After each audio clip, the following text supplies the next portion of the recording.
Hello again, everyone. Welcome back. Our next session is satisfying compliance requirements with passwordless credentials. Our speaker for this is Ehud Itshako. He's a principal program manager from the Azure AD customer success team at Microsoft. Thank you.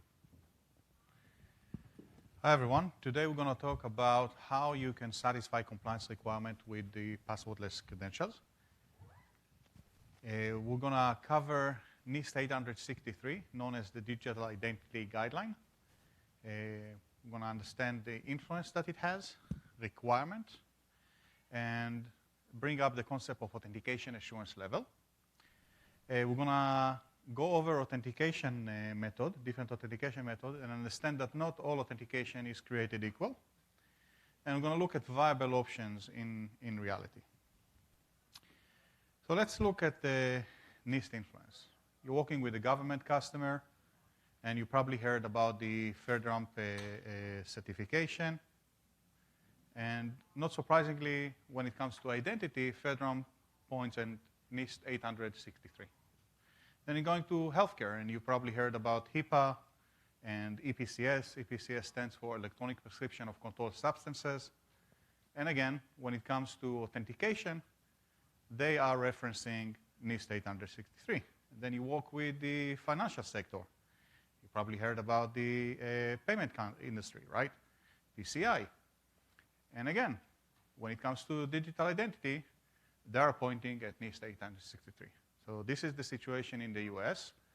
However, it is not limited to the US, because you'll find that many other governments are actually also looking at NIST, whether directly or indirectly via using their own compliance and regulation framework, but borrowing and reusing terms that are articulated in NIST. So what is this NIST Digital Identity Guideline? This is a 4-part guideline that is composed of Part A, which is all about identity proofing. NIST basically created 3 ordinal assurance levels for each of the categories. When it comes to identity proofing, level 1 is self-asserted. I'm coming to you, I'm telling you my name is Joe, take it or leave it. Level 2, I need to provide some level of evidence. There are a set of documents that are acceptable. It goes through validation, verification, and then there is a requirement to do that either in presence or remotely, and you know that I am actually the person I claim to be. At level 3, there is also a requirement for in-person or supervised remote, where we need to check the association of the person, the real-life person, to a real-life identity. So that's Part A. Part B is all about the authentication assurance level. Okay? Again, 3 ordinal levels: AL1, single factor; AL2, 2-factor; AL3, 2 factors with the hardware element. And when it comes to federation, Part C, again, 3 ordinal levels. Federation assurance level 1 is all about tamper-proof. So we need to sign the token between the parties such that we know it hasn't been tampered and altered. Level 2, we need to also think about the user privacy and encrypt the token in order not to disclose details within the token to anyone but a designated relying party. At level 3, we want to make sure that this is not just a bearer token. What I mean by that is, think about a punch card. If I drop it and someone else picks it up, that person can use it. However, if there is something that ties that punch card, such as my picture or my biometric on that card, that allows anyone who accepts it to match it with me, then it's not just a bearer token, it becomes something that has a proof of holder key, something that ties it to me. And that is level 3. Today, focus is going to be on Part B. Okay? The fourth part that which is actually on the left, is the document that ties it all together. That helps people understand, organization understand, what levels of assurance they need to pick in order to address the the risk that they may face. Now, why is that becoming more important than ever? What we're seeing right now happening in the US government is in May, we have seen an executive order that is calling out for improving the nation's cybersecurity and driving federal agencies towards a zero trust architecture. Now, what happened in September of this year is that the OMB, the Office of Management and Budget, issued a federal zero trust strategy that further refined the requirement that was called out in the executive order. So the executive order was calling out for MFA. And in the federal zero trust strategy, the call out is for MFA that is phishing resistant. So that is even more specific, which limits the options that the government has. And this applies to any government staff, partners, vendors that work with the government. Okay? In parallel, you probably heard about the Colonial oil company breach and the impact that it has. They had to shut down their operation for some time. To address the threat of attacks on the critical infrastructure, the TSA has issued a security directive calling out for using MFA that is multi-factor cryptographic device, which in turn also is phishing resistant, and we'll get to that. So you're seeing all of this commotion. I haven't seen it in other countries, other government calling out, but this is very specific. Not only that we want you to MFA, require MFA for everyone, we want it to be phishing resistant. If the MFA method is not phishing resistant, you shouldn't use it. It's banned. Okay? I haven't heard other countries going in this direction yet, but I'm expecting others to follow suit. So let's go into the NIST requirements for authentication assurance level. The first requirement is FIPS 140 verification. So you went ahead and implemented an authentication method, and you're using cryptography, and I don't know how well you implemented the cryptography part. Are you using approved algorithm, or maybe you're using weak algorithms that are not approved anymore?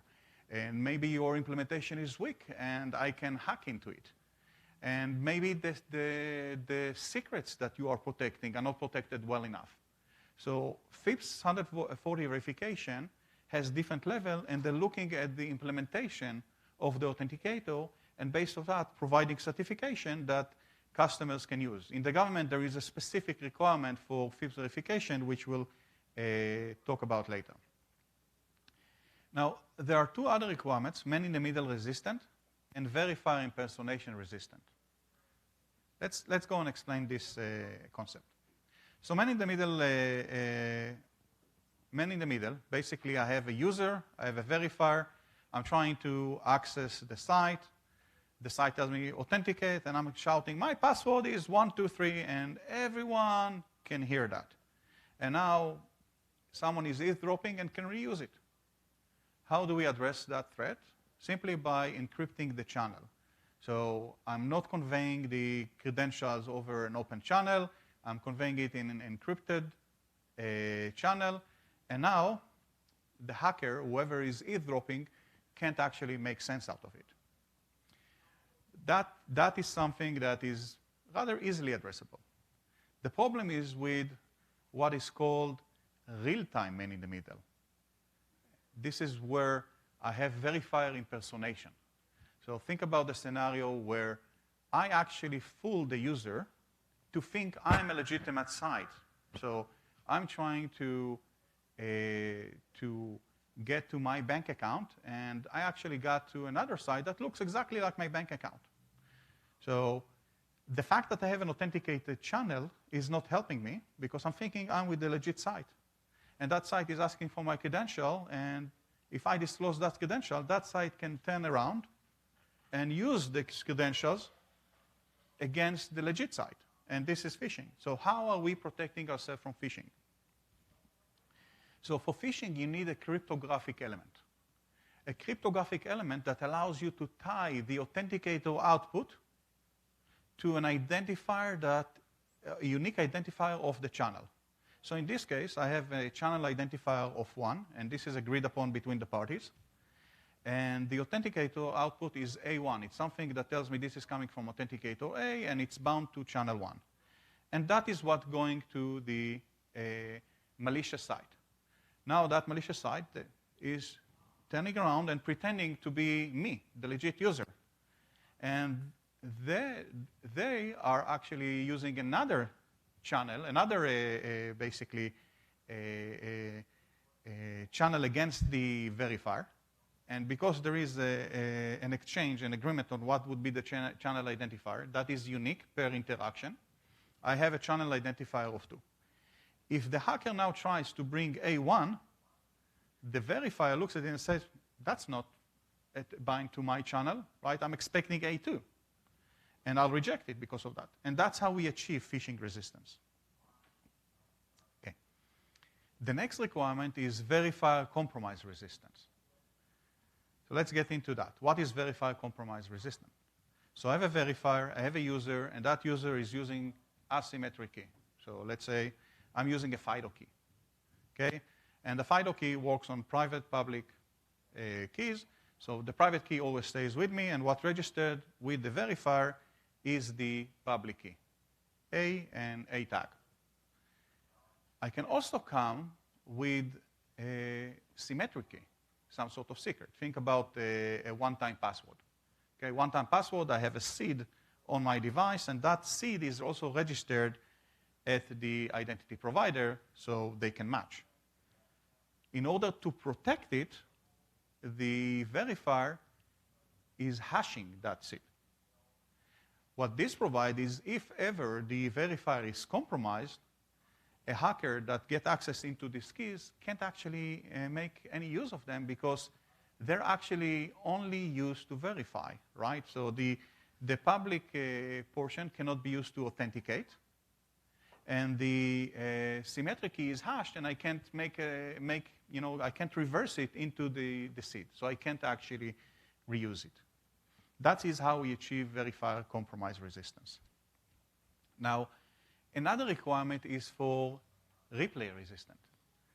I got a hold of your credentials or in some way, and now I can just replay it. I can use it again because I saw it somewhere. Maybe I looked around over your shoulder when you entered the OTP, and I'm now trying to take it again. But OTP is protected because it's also time-bound, and you can't use it more than once because it's one-time password. So that's how we achieve replay resistant. And the last requirement is authentication intent. Authentication intent is there to protect us from authenticators that are connected to the endpoint always.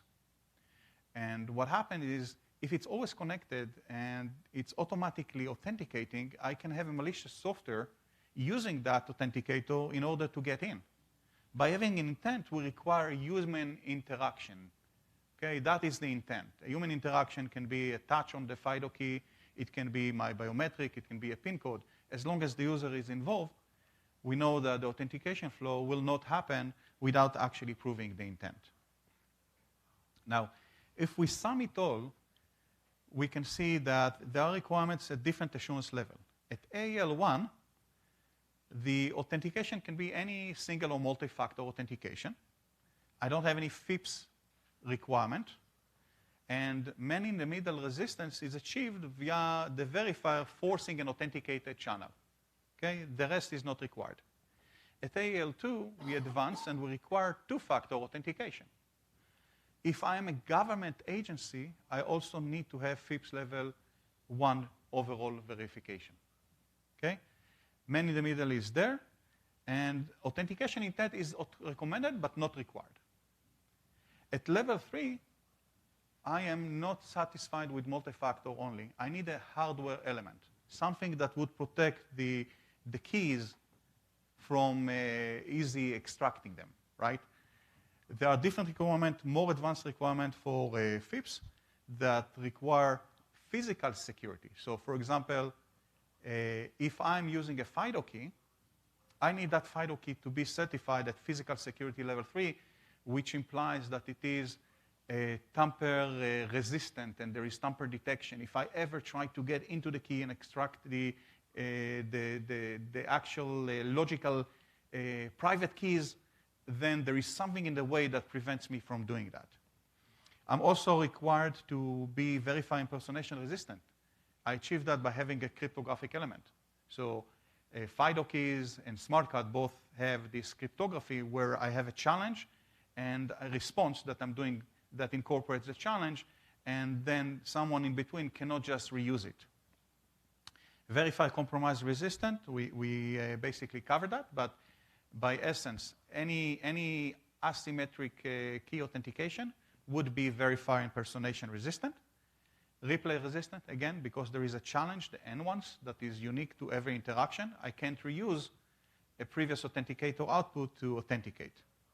And authentication intent, because I have to have a gesture in place in order to initiate the authenticate flow.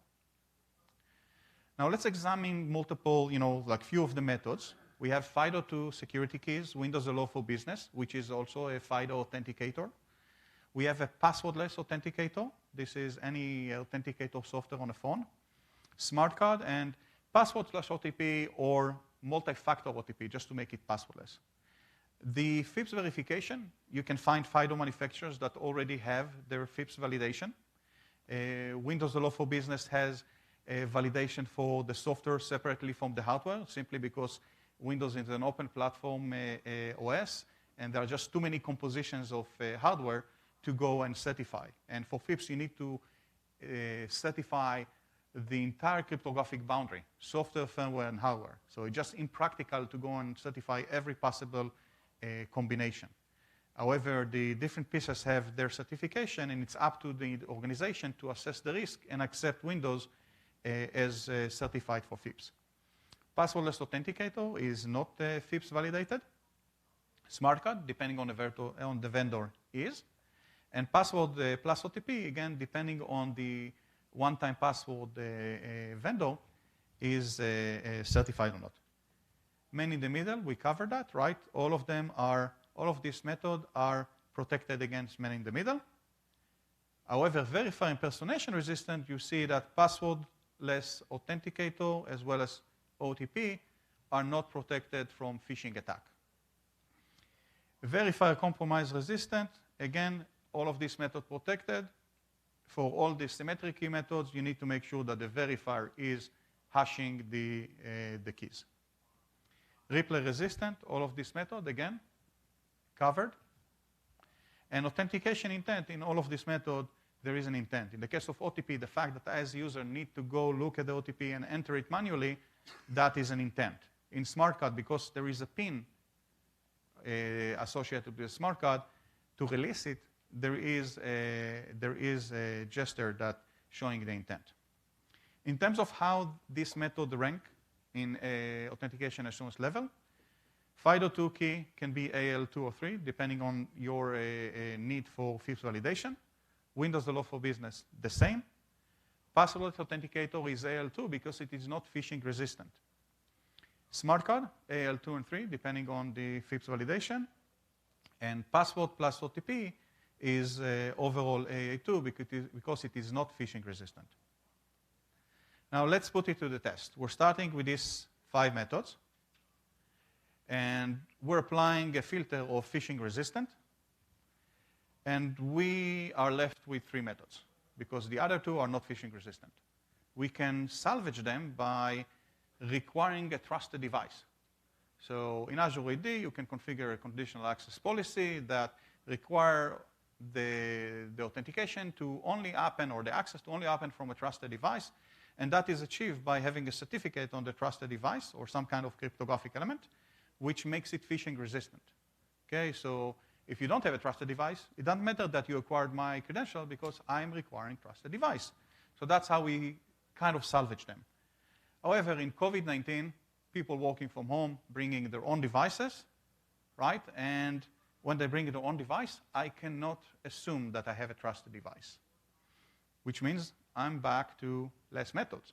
And I have smart card, okay? I have a smart card because it's still working in this method, but it requires me to have a smart card reader.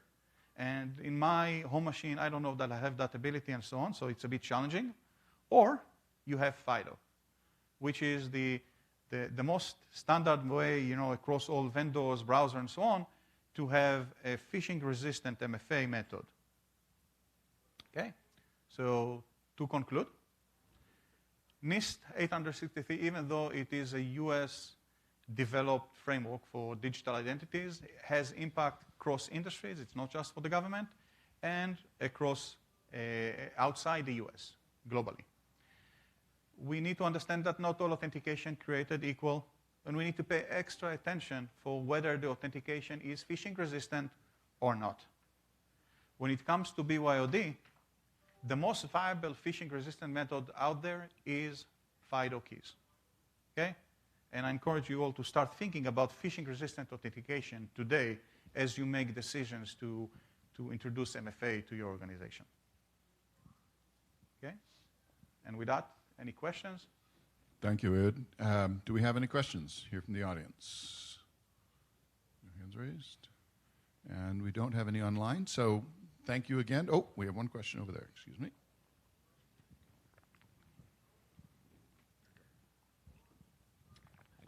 Thank you very much. Excellent session.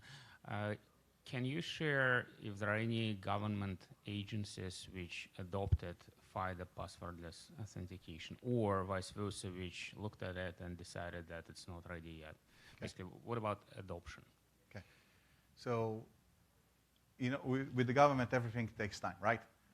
So what we're seeing right now, with the executive order, CISA is playing a key role. And CISA and the Office of Management Budget playing a key role, and they, in the Zero Trust Strategy document that I mentioned, they're calling out specifically methods that are phishing resistant. So one method we all know about, the PKI in the government, is pretty big. And the other method that I mentioned, they call it WebAuthn. So they specifically went and said, FIDO is something that you need to go. And there is evidence over the last 3 years of whether it is in the DoD, whether it is in other federal agencies, calling out for the adoption of other methods beyond just PKI.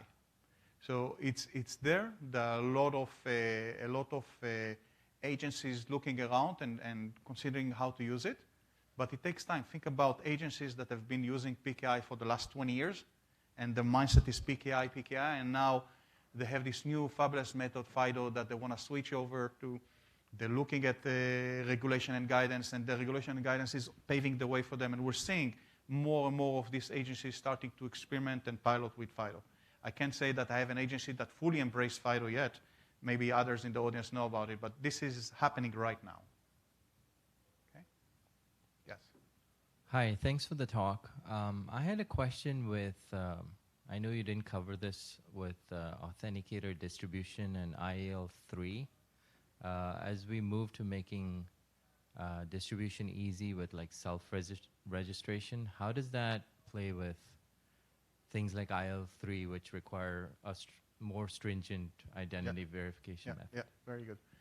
So when it comes to binding it's called the subscriber, the user, right, to the authentication, the best time to do the binding is at the time of the proofing. Okay? However, it's not always possible, right? So think about you're doing the vetting of the user, you're doing the proofing, you decide that the user meets the IAL3 after presenting all the document. At that point, if you can provide the user the key and the user completes the registration, that's the best. But sometimes it can't happen. And what NIST allows is for something called enrollment code. Okay? And enrollment code I can think about in our product, it's called the temporary access pass, which is a special code that we generate with limitations on the time it's viable and how many times it can use. And that is tied to you as the user as a result of the proofing. And now you can go and use it for the purpose of associating yourself, binding yourself to an authenticator. So that's an example of how you can do that. A third example would be if you already have an AEL3 authenticator. Okay, so let's say in the government, because I have a certificate, and the government in the DoD, CAC, or in the federal, we call it PIV, right? Once I have that, I have something that is strongly tied to me, and there is a concept of derived PIV, or derived credential, which I can now use it in order to associate with me with another authenticator that is meeting these requirements. Okay, so these are the three potential paths that we can use in order to associate the user to a FIDO key that is meeting this assurance level. Okay? Great, and that's our time. So thank you again to Ehud for a great presentation.